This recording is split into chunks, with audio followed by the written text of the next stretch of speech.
دوستو، خداوند کا کلام آپ تک پہنچا ہے۔ پلیز لائک اور شیئر لازمی کیجیے۔ God bless you.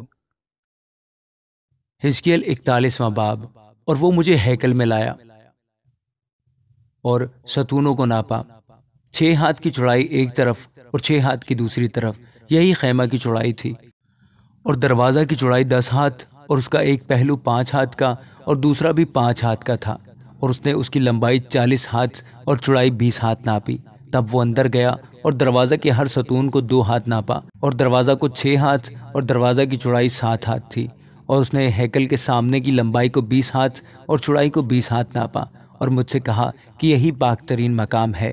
اور اس نے مسکن کی دیوار 6 ہاتھ ناپی، اور پہلو کے ہر ایک حجرہ کی چوڑائی مسکن کے گردا گرد 4 ہاتھ تھی، اور پہلو کے حجرے 6 منزلہ تھے۔ حجرہ کے اوپر حجرہ قطار میں 30، اور وہ اس دیوار میں جو مسکن کے گردا گرد کے حجروں کے لیے تھی داخل کیے گئے تھے تاکہ مضبوط ہوں، لیکن وہ مسکن کی دیوار سے ملے ہوئے نہ تھے۔ اور وہ پہلو پر کے حجرے اوپر تک چاروں طرف زیادہ وسیع ہوتے جاتے تھے، کیونکہ مسکن گردا گرد سے اونچا ہوتا چلا جاتا تھا۔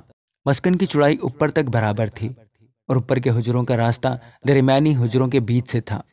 اور میں نے مسکن کی چاروں طرف اونچا چبوترا دیکھا۔ پہلو کے حجروں کی بنیاد 6 بڑے ہاتھ کے پورے سرکنڈے کی تھی، اور پہلو کے حجروں کی بیرونی دیوار کی چوڑائی 5 ہاتھ تھی۔ اور جو جگہ باقی بچی وہ مسکن کے پہلو کے حجروں کے درمیان تھی، اور حجروں کے درمیان مسکن کی چاروں طرف گردا گرد 20 ہاتھ کا فاصلہ تھا۔ اور پہلو کے حجروں کے دروازے اس خالی جگہ کی طرف تھے، ایک دروازہ شمال کی طرف، ایک جنوب کی طرف، اور خالی جگہ کی چوڑائی چاروں طرف 5 ہاتھ تھی۔ اور وہ عمارت جو الگ جگہ کے سامنے مغرب کی طرف تھی، اس کی چوڑائی 70 ہاتھ تھی، اور اس عمارت کی دیوار چاروں طرف 5 ہاتھ موٹی اور 90 ہاتھ لمبی تھی۔ سو اس نے مسکن کو 100 ہاتھ لمبا ناپا، اور الگ جگہ اور عمارت اس کی دیواروں سمیت 100 ہاتھ لمبی تھی۔ نیز مسکن کے سامنے کی اور اس مشرقی جانب کی الگ جگہ کی چوڑائی 100 ہاتھ تھی۔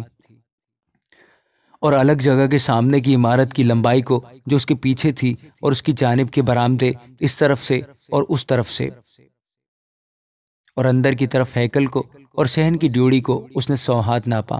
آستانوں اور جھروکوں اور گردا گرد کے برآمدوں کو جو 6 منزلہ اور آستانوں کے مقابل تھے، اور چاروں طرف سے لکڑی سے مڑے ہوئے تھے، اور زمین سے کھڑکیوں تک، اور کھڑکیاں بھی مڑی ہوئی تھیں، دروازے کے اوپر تک اور اندرونی گھر تک، اور اس کے باہر بھی چاروں طرف کی تمام دیوار تک، گھر کے اندر باہر سب ٹھیک اندازہ سے تھے۔ اور کروبی اور کھجور بنے تھے، اور ایک کھجور 2 کروبیوں کے بیچ میں تھا، اور ہر ایک کروبی کے 2 چہرے تھے، چنانچہ ایک طرف انسان کا چہرہ کھجور کی طرف تھا، اور دوسری طرف جوان شیر ببر کا چہرہ بھی کھجور کی طرف تھا۔ گھر کی چاروں طرف اسی طرح کا کام تھا، زمین سے دروازے کے اوپر تک، اور ہیکل کی دیوار پر کروبی اور کھجور بنے تھے، اور ہیکل کے دروازے کے ستون 4 گوشہ تھے۔ اور مقدس کے سامنے کی صورت بھی اسی طرح کی تھی۔ مذبح لکڑی کا تھا، اس کی اونچائی 3 ہاتھ اور لمبائی 2 ہاتھ تھی، اور اس کے کونے اور اس کی کرسی اور اس کی دیواریں لکڑی کی تھیں۔ اور اس نے مجھ سے کہا، یہ خداوند کے حضور کی میز ہے۔ اور ہیکل اور مقدس کے 2 دروازے تھے، اور دروازوں کے 2 پلے تھے جو مڑ سکتے تھے، 2 پلے ایک دروازے کے لیے اور 2 دوسرے کے لیے۔ اور ان پر یعنی ہیکل کے دروازوں پر کروبی اور کھجور بنے تھے جیسے کہ دیواروں پر بنے تھے۔ اور باہر کی ڈیوڑی کے رخ پر تختہ بندی تھی، اور ڈیوڑی کی اندرونی اور بیرونی جانب پہلو میں جھروکے اور کھجور کے درخت بنے تھے، اور ہیکل کے پہلو کے حجروں اور تختہ بندی کی یہی صورت تھی۔ آمین۔